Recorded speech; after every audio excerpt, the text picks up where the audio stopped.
Depois do processo da minha conversão, que foi em meados de 2000, que eu me converti praticamente dentro de uma danceteria, né? Quando o Senhor apareceu para mim no meio do telão, apontou o dedo e disse assim: "O que que tu tá fazendo aqui?" É uma história bem longa, mas essa presença, quando se manifestou, ela me convenceu de que tá ali não era o meu lugar. Então, eu fui enchido assim de uma paixão, de um arrependimento, de um temor, uma saudade de voltar para Cristo, para a igreja tão grande que abandonei tudo.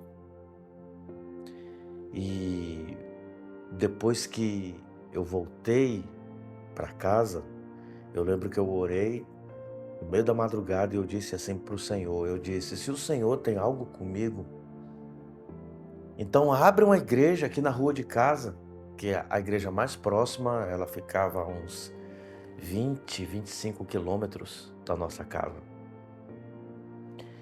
E passado umas 2 semanas abriu uma igrejinha na rua da minha casa.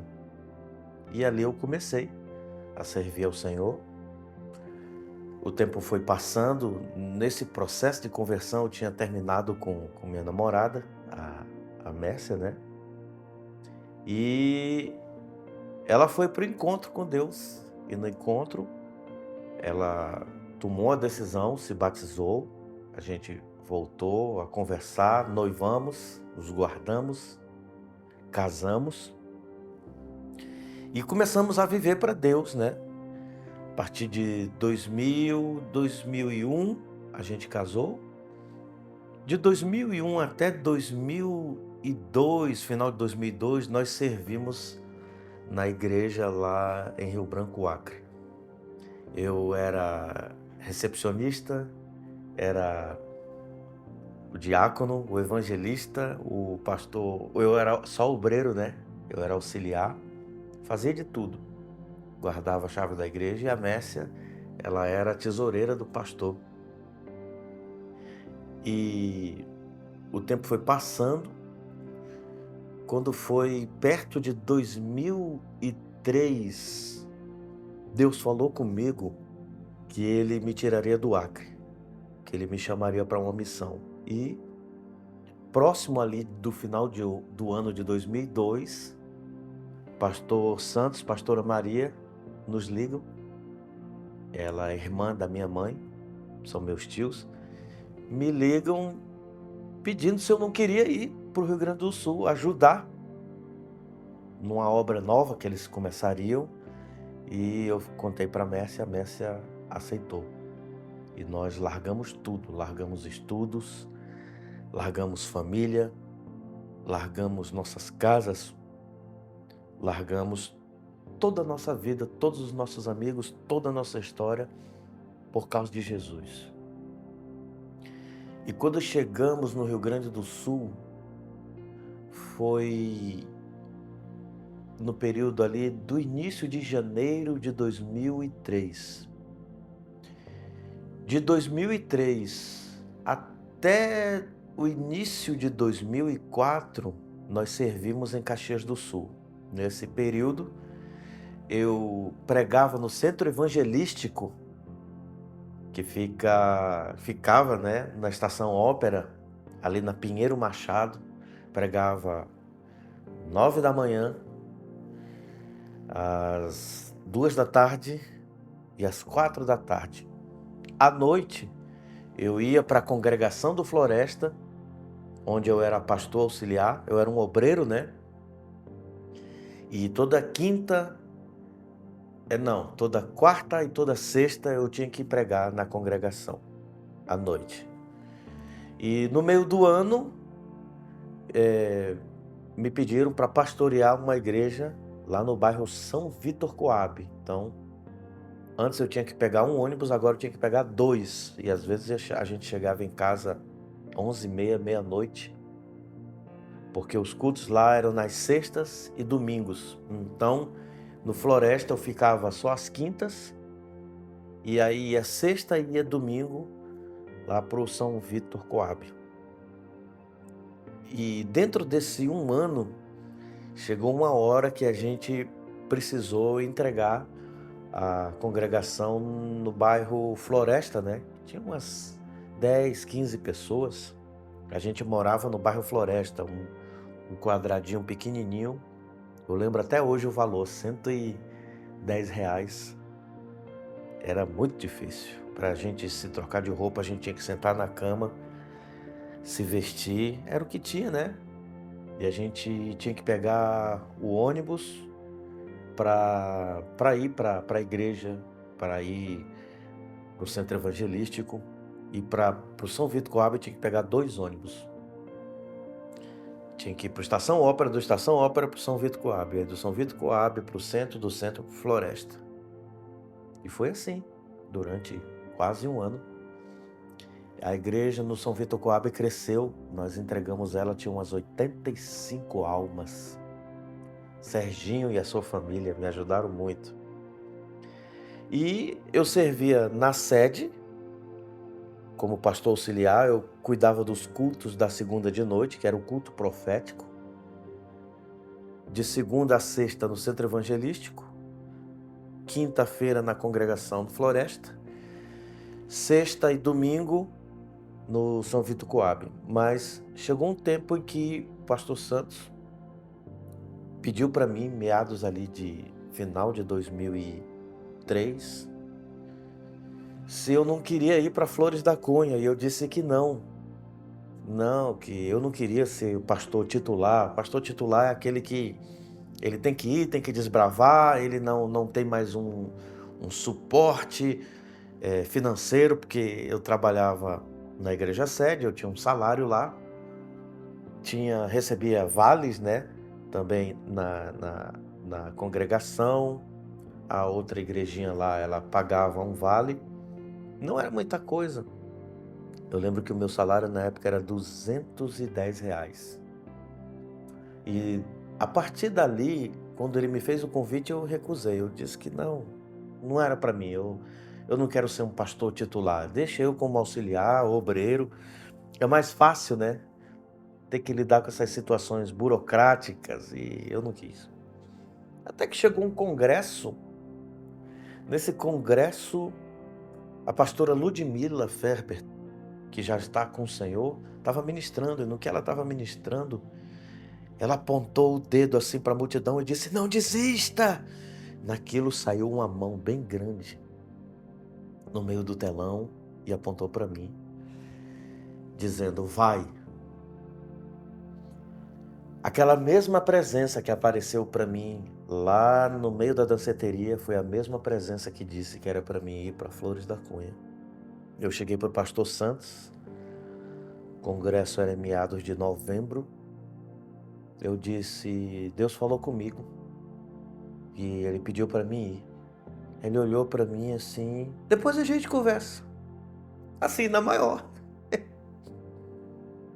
Passou dezembro, janeiro, fevereiro, março. Era o lapso de tempo em que eu tinha que entregar São Vitor Coab, Floresta, e fiquei só na sede. Então, quando foi dia 10 de maio de 2004, eu fui para a posse na igreja. Acho que foi dia 10 de maio, ou foi 12 de maio, ou 14 de maio, alguma coisa assim. Foi um domingo. Tava algumas pessoas, umas 50 pessoas aproximadamente. E a partir dali, atrás da Tratoria de Trento, nós aceitamos o desafio. Quando foi na outra semana, só tinha 10 pessoas. O resto foi tudo embora. E aí eu vi a realidade. Quando passou o período de 6 meses, o pastor Santos disse: você precisa se desligar da igreja sede, você agora tem que trabalhar por conta, você tem que assumir a frente da igreja. Eu resisti, eu não queria, porque eu não sabia lidar com o administrativo. Eu tinha medo. do administrativo, né? Do burocrático, vamos dizer assim. Era muito puxado, porque antigamente você abria uma igreja fundo do quintal, numa esquina, num lugar. Hoje em dia está tudo muito mais burocrático, muito mais exigente, muito mais ferrenho, muito mais. A seriedade está muito maior. E até concordo, dizia a minha professora de constitucional que burocracia é bom, porque dá segurança, né? E ela tinha razão. E com o passar do tempo, eu tive que me desligar da igreja sede, que os meus tios eram pastores, e começamos a trabalhar. Pense num tempo difícil, porque para aplicar o que eu sabia do encontro com Deus, a visão celular, não foi fácil. Não foi fácil. O povo de Flores da Cunha era muito difícil, muito duro, muito fechado. Eu lembro que tinha pastor que me ligava e dizia assim: "E aí, tu ainda não te mataram ainda?" Falou bem assim. Nunca mais me esqueci. E eu disse para ele assim: "Se não mataram o Jonas, também não vão me matar." E alguém chegou e me disse assim: "No dia que tu ganhar um gringo, tu ganha essa cidade."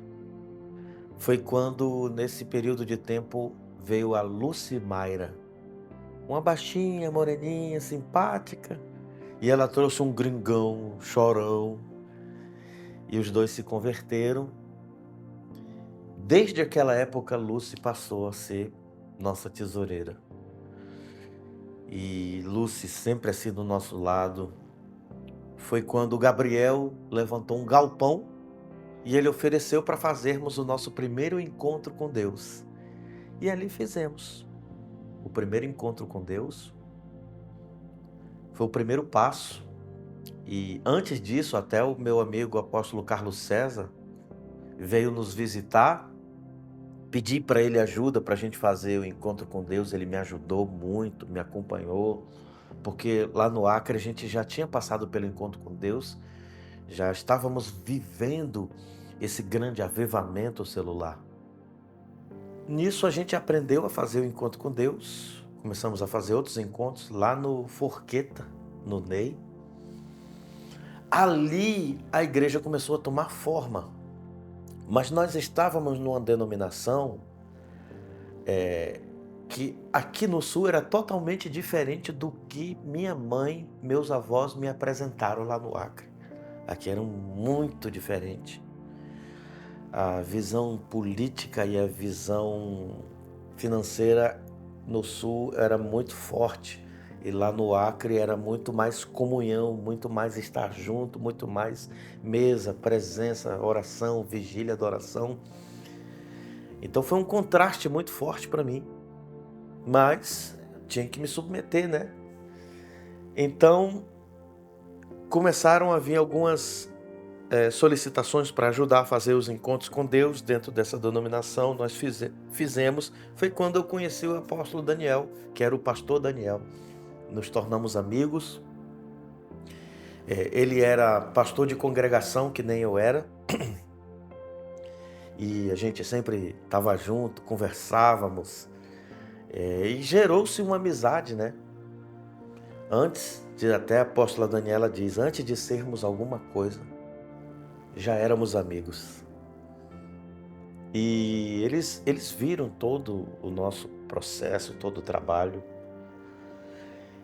Fizemos os encontros com Deus, mas chegou uma hora que eu tinha que começar a fazer os meus, porque abrangia toda uma região, não é? Então, eram diferentes pastores, diferentes visões, já não dava tão certo, não dava para seguir adiante nisso. Então, aqui em Flores o trabalho começou a crescer de tal forma que quando foi em meados de 2005 para 2006, nós nos mudamos para um prédio que era onde Ione morava. Nos mudamos para lá e o salto foi de 10 pessoas para 38. Eu dava saltos assim desse tamanho, dessa altura, de tanta alegria. Porém tinha um problema. A igreja não tinha força para arrecadação. Os dízimos, as ofertas eram muito fracos.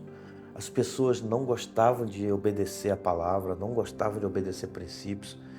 De 10 pessoas, 3 eram dizimistas, então você imagina. E de 38 pessoas, 5 a 9 pessoas eram dizimistas. Então era muito desafiador.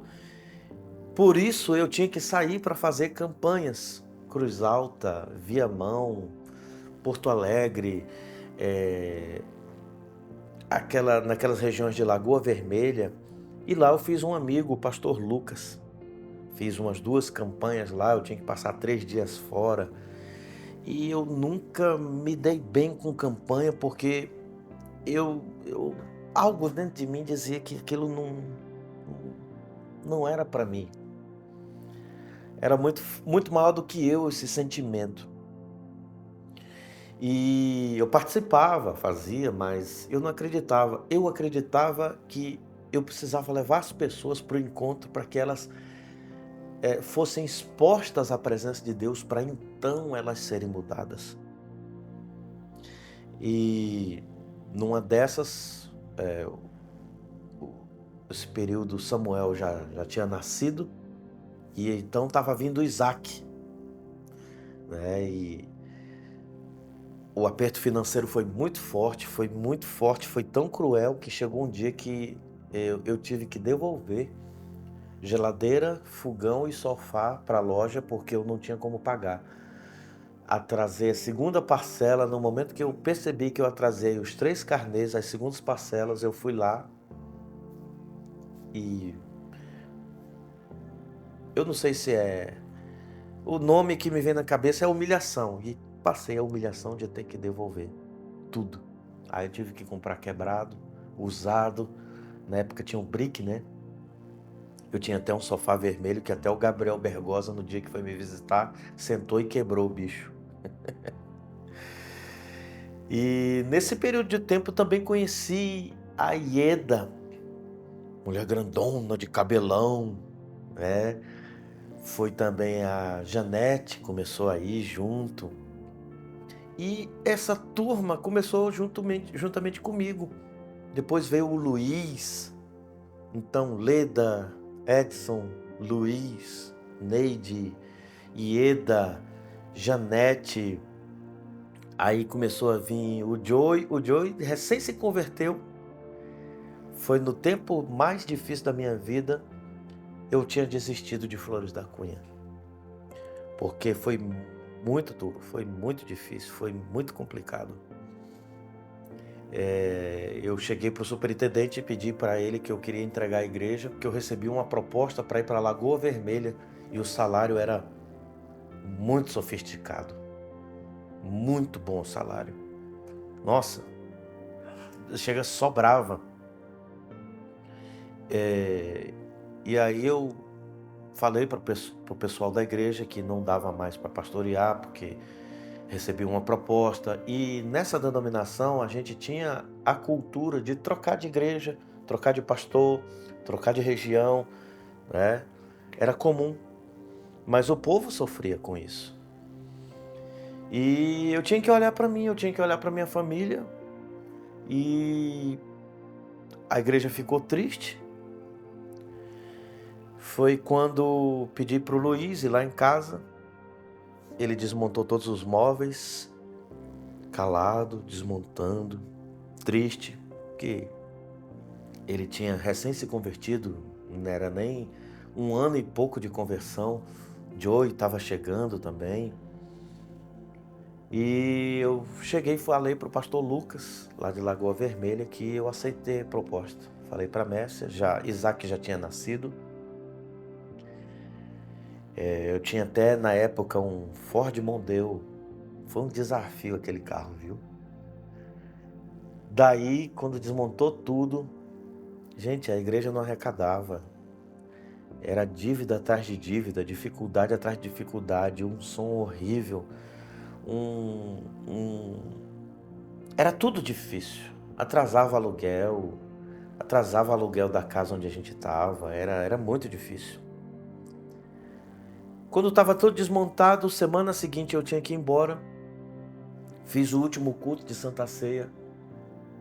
Daí, quando eu cheguei na varanda, assim, na frente do Argenta, veio um vento e um cheiro de uva.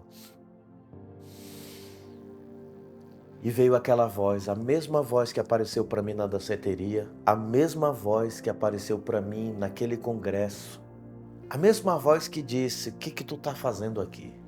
A mesma voz que disse, vai, foi a mesma voz que veio para mim naquele cheiro de uva e disse assim, fica que eu vou te honrar.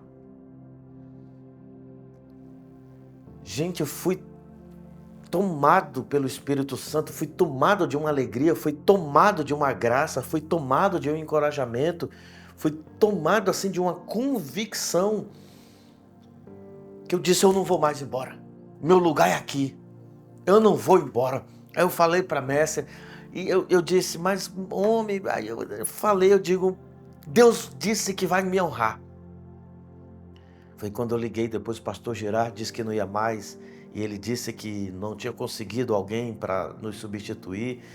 Avisei a igreja, todo mundo avisou, olha, não vou mais. Na outra semana estava lá eu, animado. Não tinha dinheiro, mas estava animado. Não tinha recurso, mas estava animado. Não tinha dizimistas, mas eu estava animado. Eu estava com convicção de que Deus falou comigo. Depois de um ano, nós tivemos que mudar de prédio mais uma vez, porque com os encontros, com as fusões de rede, começamos a ganhar muitos jovens. Nesse período de tempo veio o Rude, e o Rude ganhou toda a família dele. Seu Mariano, a mãe, os irmãos, né? E nossa, foi um avivamento familiar. E aí nós nos mudamos lá pro bairro Aparecida, né? E aí foi quando me mudei para pertinho da igreja, para dar mais assistência para todo mundo. E ali que as perseguições começaram a vir. Uma pessoa me processou porque eu abri a igreja na rua da casa dela. E eu fui processado injustamente, tive que pagar uma multa pesadíssima, não tive direito de ampla defesa. E aí eu era ameaçado de morte. Quando eu chegava em casa, recebia ligações ocultas de alguém e eu reconhecia a voz dizendo assim, eu não sei onde eu tô, que eu não te dou um tiro no meio da testa. E por incrível que pareça, era a mesma pessoa que enchia meu saco e a mesma pessoa que me processou. Mas era osso do ofício, não tinha como fugir. Daí chegamos na igreja, atiraram na igreja, invadiram uma vez a igreja, roubaram a igreja. Tudo que você imaginar aconteceu ali.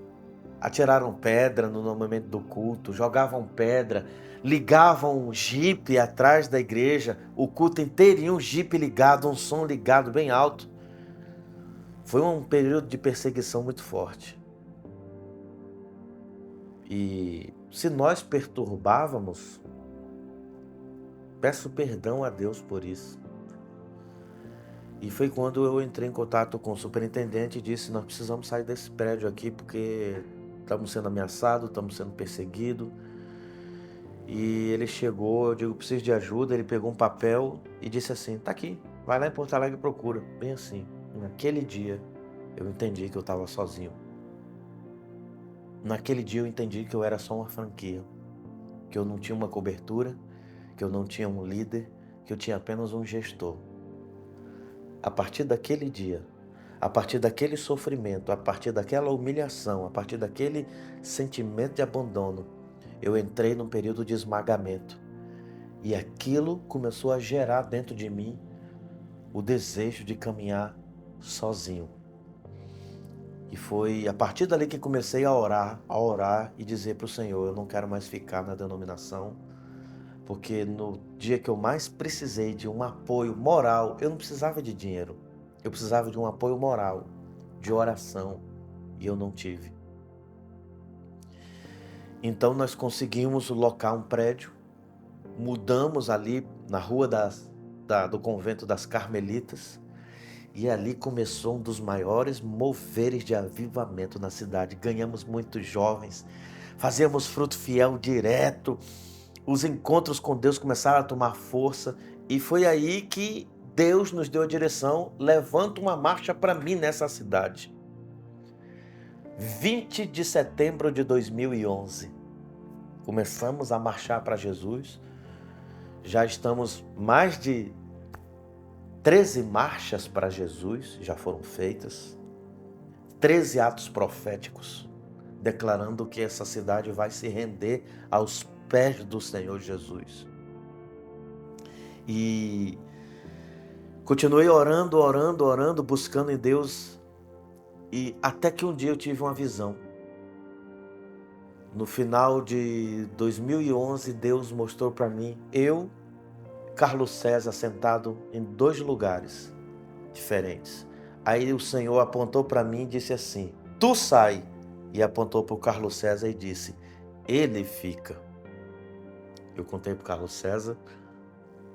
E aí o Senhor me disse o dia, a hora e o que eu deveria fazer para me desligar na bênção, na legalidade, com todo respeito e com toda a honra que o ministério merecia.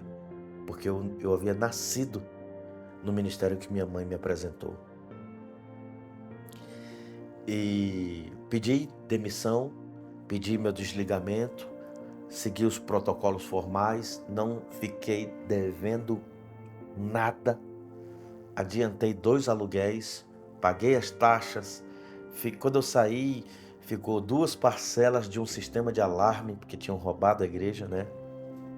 E acertei as taxas, tudo direitinho, adiantei o aluguel. E aí me perguntaram assim, e o povo? Eu disse, quem é dessa denominação, fica. Quem é filho na fé, vai vir comigo. Você tem a chave? Tenho. Entreguei a chave e ali encerrou a minha história na denominação que minha mãe me apresentou, meus avós me apresentaram, porque um chamado veio para minha vida e eu segui fielmente o comando do Senhor. E até Leda e outros irmãos disseram, olha, no outro lado aqui da quadra tem um lugar pequenininho, era R$2.100. Fui lá, falei com o dono, fechamos e ali começou a igreja sem nome, a igreja sem placa ou a igreja do cemitério. Começamos ali com 100 cadeiras, umas 80 pessoas. E quando foi no dia 1º de janeiro de 2012, nós começamos o ano desligados da denominação na qual eu nasci, me criei, e começamos uma igreja que não tinha nome, mas legitimamente na visão celular no modelo dos 12. Então o apóstolo Daniel e a apóstola Daniele nos abraçaram, nos ungiram, nos consagraram. E eu comecei a estudar na palavra qual seria o nome da igreja. E aí me veio um texto de 2 Coríntios, capítulo 5, no verso de número 18, que diz assim: e tudo isso provém de Deus, que nos reconciliou consigo mesmo por meio de Jesus Cristo. E Ele nos deu o ministério da reconciliação.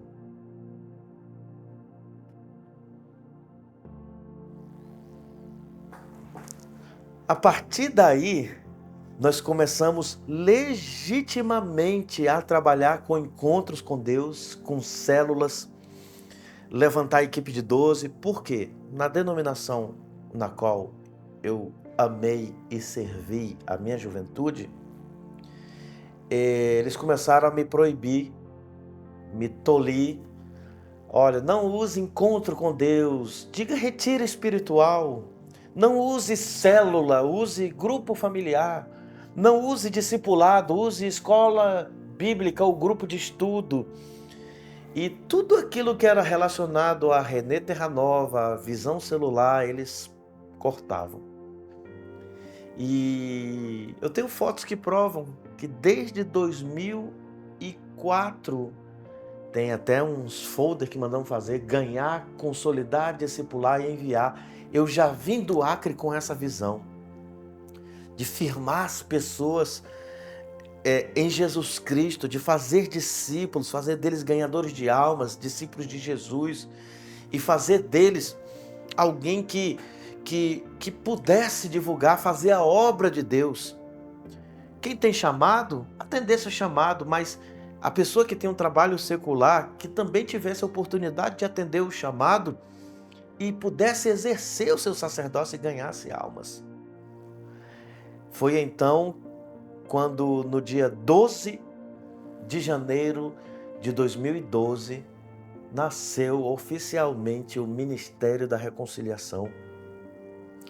A partir dali começamos a fazer os encontros, fui legitimado no Congresso como o primeiro 12 do apóstolo Daniel, e dali em diante um grande avivamento começou a acontecer e não parou até os dias de hoje.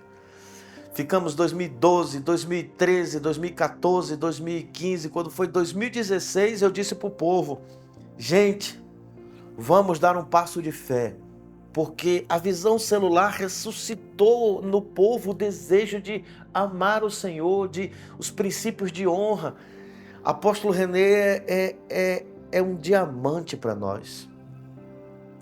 Os ensinamentos dele abriram os olhos do povo, o povo voltou a ser dizimista, voltou a ser fiel, voltaram a ser primicistas, a igreja começou a ter recursos para promover progresso, porque dinheiro não é para promover poder, dinheiro é para promover progresso. E aí uma linguagem nova foi se instalando, o céu foi descendo. Deus me abençoou com uma grande ideia para ir para Jerusalém. Quando fomos para Jerusalém a primeira vez, gente, foi algo sobrenatural. Quando voltamos, a igreja entrou num avivamento tão tremendo que foi questão de 1 ou 2 anos para a gente mudar para um outro prédio, porque o povo viu que o que Deus estava fazendo no nosso meio era muito forte. E aí foi quando Deus nos deu Israel. Deus falou com minha esposa me deu mais um filho. Eu tenho Samuel, que quer dizer Deus ouviu, Isaac, que quer dizer o Senhor te alegra, e nos deu Israel, aquele que é voltado para Deus. E quando Israel nasceu, o Senhor me disse, na medida que esse menino crescer, a igreja crescerá. E de fato, Israel nasceu. Quando ele nasceu, não tinha 1 ano. Quando foi 2015 para 2016, nós nos mudamos aqui para o centro, a entrada da cidade, aonde começou um grande mover de Deus. Muita gente que começou comigo lá na igrejinha veio junto. Muita gente que começou lá no cemitério veio junto. Gabrielzinho, desde pequeno, Gabriel sempre esteve comigo. E são tantos que já ganhamos para Jesus, são tantos que passaram. Se todos tivessem se firmado, seríamos uma igreja de umas 1.500 ou talvez 2.000 pessoas. E hoje, 2024, nós estamos vendo um grande mover do Espírito. Aquele Deus que apontou para mim e disse, o que tu tá fazendo aqui nessa danceteria? Aquele Deus que apontou o dedo para mim lá no congresso e disse, vai e aceita o desafio. que era para vir para Flores. Aquele mesmo Deus que chegou para mim lá naquele lugar onde eu estava desistido, desencorajado, desanimado, humilhado, chegou para mim num vento suave e disse: fica, que eu vou te honrar. Fica, que eu vou te honrar. É esse mesmo Deus que hoje está usando minha mão para apontar para ti e te dizer: fica, eu vou te honrar, eu vou te abençoar, eu vou te dar crescimento. E assim nasceu o Ministério da Reconciliação, essa igreja de família, a igreja da sua família, essa igreja que tem mesa, que tem comunhão. Não tem gente perfeita, mas tem gente com coração igual de Jesus. Bem-vindo ao novo tempo, Ministério da Reconciliação.